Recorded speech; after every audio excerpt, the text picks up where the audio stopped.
Well, hello and welcome to this latest episode of the Life Support Podcast with me, Carl Munson, and Dr. John Briffer. How are you doing today, John? Very good, Carl. And how are you? I'm well. A little bit of a chesty thing, but I think that's just the sort of residue of this damp, cold period in Portugal, and lovely to see some sunshine. It feels like it's doing me some good. But yeah, something a little bit residual. I think you had a head cold recently when we spoke. I did. I absolutely Clear of did. that? Yeah. Yeah, it never really affected me, what you might call systemically. Mm-hmm. I didn't feel particularly unwell, but I definitely had some catarrh or coffee stuff. Anyway, Yes. that's too much and information, I suspect, for people Well, who yeah, are non-medical. enough about our woes. But yes, it sounds like your body dealt with that admirably. Today we're talking about safe cookware, standing desks, and not letting the moment pass. But first, I was going to call it an erratum, but I think that's when it's in a book, isn't it? When it's written. But a bit of a correction from a previous episode on blue zones. Oh no, eating meat. That's right. A longevity. Yeah, we were talking previously about eating meat. I was making the point that the longest lived men in the world also eat the most meat. Not that this means anything particularly. It just is utterly counter to the idea that eating meat is some sort of deadly activity, and you're obviously going to shorten your life doing it. Anyway, the point is that I said that the longest lived men in the world who also eat the most meat are from Japan. That's not right. I misspoke. Okay. They're actually from Hong Kong, so that's a correction I'd just like to get out there. All right, excellent. So the Hong Kongese men, longevity may or may not be connected with eating meat, but they eat the most meat, and they live quite a long time. It would appear. Well, the And I longest think time. the longest time we should return to meat eating, because I really like how we do that myth busting stuff, where we go back to some of those things like a glass of red wine does you good, or you should drink 2 liters of water, and these old urban myths like there's a half a ton of undigested flesh in the bowel of an average American. Do you remember that one? We can return to. Okay, I do, and I've been in a few abdominal operations, and I've never seen it. You've never seen half a ton. Mind you, when doctors do surgeons do abdominal operations, they normally do what's called bowel prep. Oh, really? Which you don't really want to know about. To but it involves the area. Drinking stuff the day before, and then so you have a clean and safe working environment. That's the idea. That's a book, though, possibly, isn't it? These health myths. That would make a great book. But anyway, but that's There's probably loads of books like that, Carl. Okay, all right. Let's move on then to safe cookware. Talking of meat, I was frying some bacon before we were speaking this morning, and I looked at my Teflon pan, as I often do. I think, oh God, what would John think of this? I had a Briffer moment looking at my Teflon pan with bacon in it. I think you'd approve of the bacon, perhaps, but maybe not the Teflon. Yeah, that's a nice summary. Yeah, there's concerns about chemicals in Teflon. PTFE, I think, is the main one. I don't know if there's other ones. I'm not really up on this. What I know is probably worth avoiding. I think PTFE is polytetrafluoroethylene or something. But anyway, the point is that it has potentially disruptive effects on one's health, and is probably best avoided. So the options are, you can obviously use something like stainless steel, which I think is a pretty good option. When you're cooking in, pots, I know you're boiling something, that's perfectly fine. You don't need it to be non-stick, basically. Cast iron is also an option. But I think if you're looking for non-stick, because I've experimented with this and I still can't really get stainless steel to work in a kind of non-stick way. I mean, the big test would be a fried egg. I've never really, it's the idea is you have to get it to a certain temperature. Yes, I know exactly what you mean, and I love it when an egg slides out of a non-stick pan in the way that it rarely does with a cast iron skillet or some other thing that you think might do the trick. So what's the compromise? The compromise, I think, is something called ceramic. So there is a company that makes solid ceramic cookware. I think they're called Extrema or something. Right. I have thought about that, but actually, what I've settled on is essentially aluminium pans that are covered in a ceramic coating, which, from what I can make out, this is often like a sort of cream or grey colour. Okay. I could go and get one from over there because I'm actually in It the sounds like they kitchen. might be quite attractive as well. Speckled finish looks nice in the kitchen too. Mine aren't speckled, but Right. yeah, I'm sure that's fine. Yes. But yeah, I think it's the compromise that most people who are conscious about the potential issues associated with Teflon will sort of settle on. Basically, it's where I've come down to. And if anyone knows anything better, or they have a foolproof way of making stainless steel work in terms of fried eggs and the like, then Or cast iron. I think it's in the seasoning of the pan, isn't it? For sure. And maybe loads of butter and olive oil, which is making me really hungry now. I'm wanting an egg of that you've just kind. had bacon. How can you be hungry after I bacon? didn't know I was cooking it for the family, John. That's how selfless. And I mean, I cooked bacon and didn't eat it. That's saintly, I think. Hey, well, On my, if there's any have left. you quietly gone vegan over the last No, week? no, promise you I haven't. We can still be friends. Right. The other thing you mentioned there is aluminium, and that was a thing for sure, wasn't it? The No, I think grandparents. aluminium is a problem, and I Yeah. Okay. wouldn't cook in an aluminium pan that isn't coated with, say, ceramic, Yeah. Okay. because the strongest links that it has in terms of adverse effects on health are with brain health. Yeah. And for a long time, and I think this still stands up, it's been linked with, what we call neurodegeneration and, Alzheimer's, dementia, that sort of stuff. And I think you don't want too much aluminium in your body. And, certain foods, I think particularly acidic foods, will cause aluminium to be leached into that food. Is that right? Like a Okay. tomato sauce here. Actually, we've got an aluminium pan here in this kitchen. It's like a huge pot. It's called, in Malta they call it a bormla. It's a kind of huge pot, and you need a huge pot to cook some of the things that the Maltese like to eat, like rabbit and stuff like that. Let's not get into it. Not the pasta sandwich that you've told me about before. The pasta sandwich. You're talking about timpana, I think. Timpana is basically think of it like a very dry lasagna. It's like penne pasta baked into a brick, but it's very dry. It doesn't have like bechamel in it. There's a bit of tomato, excuse me, and a bit of mince. But basically, it's a brick of penne pasta. Okay. But if that isn't enough carb, if you're really going for it and you do it traditionally, you also encase it in pastry. Of course. It's carbs on carbs. And it's not, I think, the official national dish of Malta, but it is a very commonly eaten and found dish, usually had as a starter.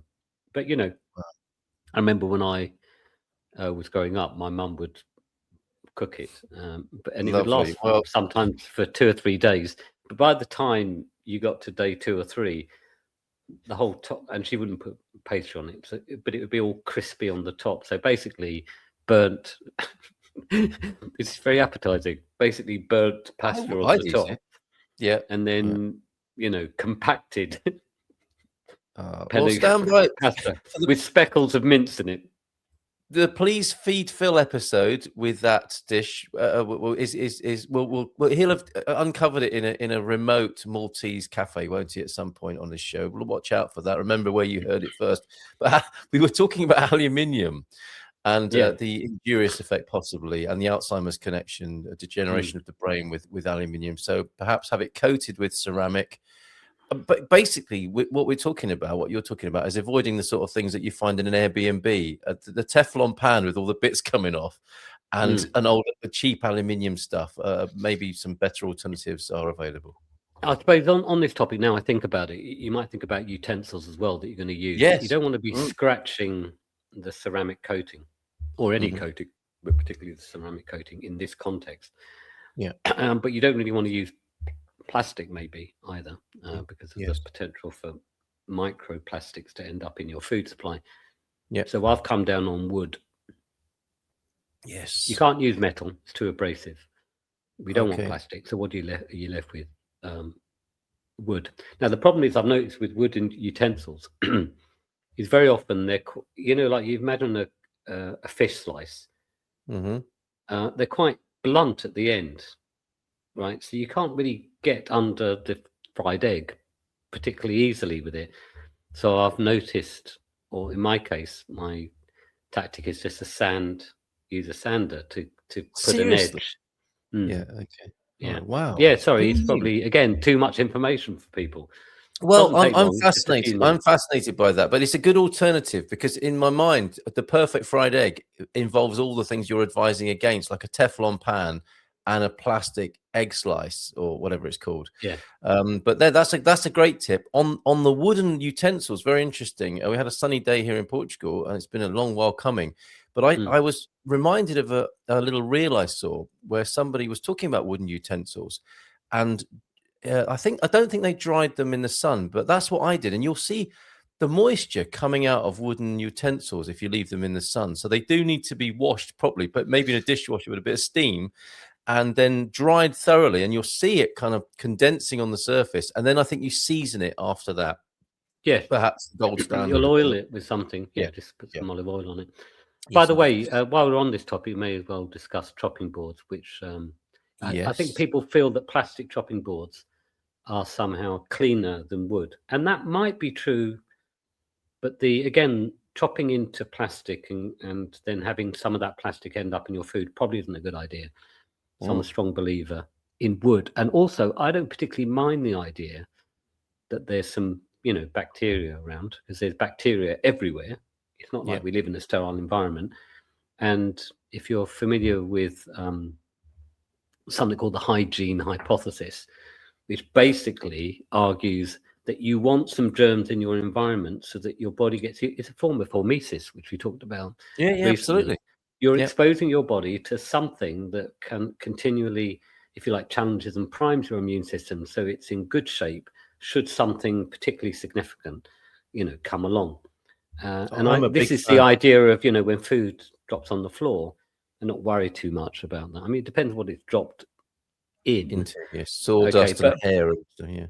But basically, if you're in a barn, you might not want to do it. Okay, like an animal barn. But for the most part in life generally, well, if there's a little bit of contamination there, as there is everywhere we look, then that may not be necessarily a bad thing. So I'm such a big fan of this, John, and I've said this about because I work with people moving to Portugal, and a lot of them get ill when they arrive, and I think there's something connected here with the local biome, if you could call it that, and introducing oneself to the local germ ecology. And eating out is a good way of doing that, I think. And it's this thing, isn't it, of like grandma's kitchen where food's left out, and you're exposed to levels of hygiene that are a little bit different to state of the art in a kitchen, for one thing, which I think is which is a one possible way of how we got tougher and stronger as kids. But this idea of eating a bit of soil or eating local honey, people used to eat local soil, I'm told, and that would have been a way of introducing them to the local species of germs or microbes, presumably. But honey would be a safer and better way, perhaps, as well, to do that. Yeah, I mean, I haven't heard of that. One thing I have noticed is that I think the Portuguese generally are less germophobic than the British as a culture. There's just less obsession about things needing to be clean. I don't know if you've noticed that. They're just not that bothered about it. You just see far fewer cleaning products in people's kitchens or whatever, and even toilets. They're just not so robust. They're robust, tough and robust about it. Actually, reminds me of another story of a mate of mine who used to run a forest school, and the kids would go to play in the mud and build up some sort of strength in this environment. And he castigated, I think, a parent or a grandparent who brought a child along who was kept getting out the wet wipes to wipe their kid down every time they were touching something that was a bit muddy. And eventually he said, look, can you just put those away? And this is the sort of thing we're talking about, isn't it? To constantly be wiping and washing everything. It's probably it's counterintuitive, possibly. I don't know if that's the right phrase, but whilst you're thinking you're wiping everything away and keeping everything hygienic, that might actually be counter to good health rather than a pro. Yeah, I think you're right. And actually, if I was, the forest school teacher, I'd probably be the same. What are you doing? Put them I away. mean, it's normal. I mean, part of this, I think, is a bit generational, because there's a kind of meme that goes around about people that grew up in the 60s and 70s. Yeah, that's right. Being very hardy, go out and don't come back till dark, and That's all right. that, and climbing trees and getting into trouble, and all that sort of stuff. But I think there has been a move historically, more recently, towards making the environment very safe for children. And I'm not sure, and that's on a number of levels. It could be microbiologically safe, but it also means safe in a broader context. Now, I'm not into the idea of putting children obviously in harm's way, but actually letting children, to a degree, work it out for themselves and determine what is safe and what is risky. And I had dinner recently with an Irish friend of mine. We were discussing this because he was lamenting on how seemingly unsafe London has become. I don't think it's quite as bad as people say, but it has definitely changed. And he actually said, have you ever run into any trouble? Because I kind of grew up in and around London, spent the vast majority of my life here. Me too. And the answer is no, but part of that, I think, comes from knowing how not to get yourself in trouble. Correct. Situational awareness, I think they call it. Yes. So, now, next time we speak, I'll tell you about how I've been mugged. His phone was nicked as you were standing waved across the road by someone on a scooter. Yes. Well, I am very wary of phones when I'm in Yes. London. In Portugal, I do, but I have this ring thing on the back, and I put it through my finger. I'm very careful about where I'm using it and when. I mean, actually, the other day I was walking down High Holborn, and there was a bunch of teenage boys on bikes who rode into a betting shop on High Holborn. Really? Yeah, I don't know what they're thinking of. Oh, they were making a TikTok video. John, I need to ask you to stop tapping your table. I'm getting a bit of. I'm very sorry. No, just for the sake of our podcast listeners, they'll be hearing that as well. And if they're not seeing the visual, they'll be wondering. Am I doing an Emmanuel Macron? Do you remember that? Have you? Oh yes, he put his hands about a year ago. Yes. Behind your back, if you don't mind. Yeah. Yes. Cable tie them behind your back for the moment. Well, that's great. That's safe cookware, and somehow we went off on a tangent into High Holborn and some youths there. But yes, very interesting stuff. And bikes. I took my kids out on their bikes, and they were experiencing those Gen X pains of childhood, of like the pedal on the shin, the pubic bone hitting the crossbar. These are all rites of passage, I think. No one should be spared that, right? as you're growing up.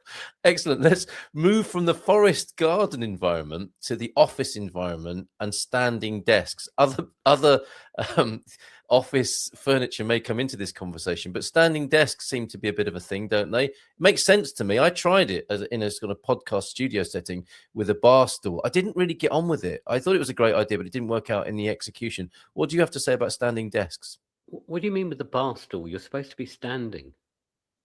No, I had a bar stool behind me so that I could have a sort of intermediate position as well. I could stand and address the camera and talk into the microphone, and then, just take a rest by leaning back onto my bar stool, like a 70s entertainer on stage, like Val Doonican. Or an invertebrate.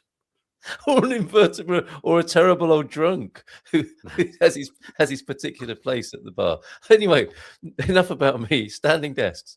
Yeah, well, it's probably not a good idea, I suppose, to be sat down for long periods within the day.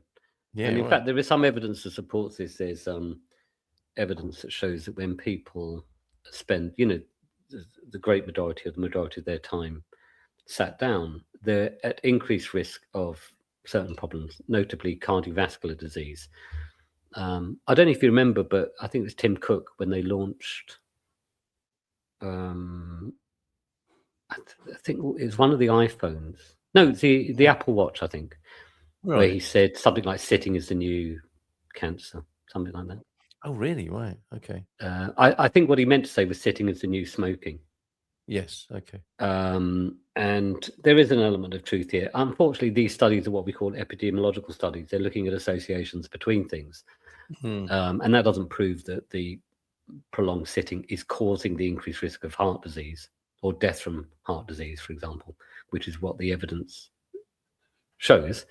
But it does stand to reason, I think, that if you're chronically sedentary, you're probably going to be at increased risk of cardiovascular related issues. There's no evidence as such. There's just some supportive data. Let's just put it that way. Anyway, even just thinking about it from a kind of logical perspective, common sense perspective, it's probably not a good idea to sit for prolonged periods of time. But a lot of people work in jobs where they can sit for the majority of the day because, well, they're essentially talking to people or engaging in tasks that involve, laptops and computers, and they don't need to move anywhere, quite frankly, particularly the way that we work now, which is often very hybrid, very virtual. Whereas prior to COVID, people did move around a bit more. They'd go from room to room, or they'd have to visit a client or customer, you know what I mean?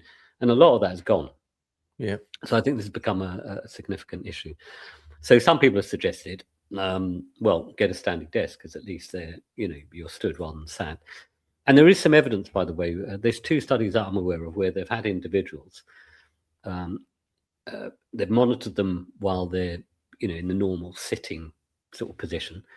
And then what they've done is, for half of the group, they've given them the option of standing, so a stand sit sort of setup, for about a month, and then they've seen what's happened, and then they've got them sitting again to see whether things sort of revert to normal. And actually, in these 2 studies, overall, the people that were given the option of standing did enjoy, for example, better levels of energy, and well-being overall. Also less back pain, upper back pain specifically. Obviously, they're a bit less sedentary, for example. And although it's not utterly compelling, I do think it's probably a good idea, if you can organize this, to have the option of standing for at least portions of the day where you might ordinarily just be sitting. So there are standing desks, of course, that go up and down. There are also things that go on top of a regular desk that you can put up. The key thing is, as well, is that you want your posture to be right. And generally what you want is for your eyes to be broadly level with the top of the screen. And what that means, by the way, is if you're using a laptop, which is what I do, I don't have a desktop computer, then it needs to be risen up. Yeah.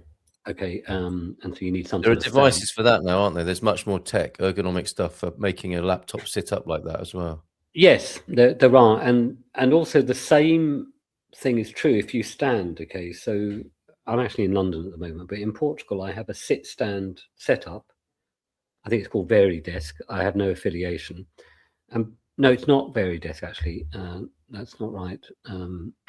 It's a cheaper version of this. But anyway, the point is that it's actually got 2 levels on it. There's a level that the kind of keyboard goes on, and then there's a level that the laptop goes on, basically. Because when you stand up, you still want your eyes to be level with the top of the screen, but the keyboard will be lower than that. Does that make sense? Yes. For it to be posturally correct. Yeah. But anyway, I do think broadly that this is a valuable addition to people's sort of setup in their home office, or even their office at work, if they're able to do this for themselves. And these things are also, one thing I like about them, they're a sort of one-off payment. You pay once, you pay your €200 or whatever it is, and then it's done. Okay. And that piece of equipment you could probably be using for the rest of your working life. So when you sort of calculate it out in terms of cost per day, it is almost infinitesimally small. And I quite like things like that, relatively small investments that can be used in perpetuity that pay off big over time. Yep, some good leverage, as some might say. I was going to say stands to reason. And I didn't mean to make a dad joke of that kind, but it does stand to reason, doesn't it, that you're standing up and working, if only as an option to some sitting down, mix it up during the days seems reasonable and right to me. And that you have options rather than being stuck in the same I understand the part of the human being that appeals to, like making a little work den and sitting there all day, like people used to do in cubicles, perhaps some still do. That I can understand why you want that protective little space, but also see how that could become quite toxic and unhelpful. But it strikes me that variety, literally the spice of life, would be quite good in with what we're talking about as well. Yeah. Mix it up. Mix Mix it it up. up. Yeah, exactly. Yeah. I mean, there's other Okay. things you can do to be more active.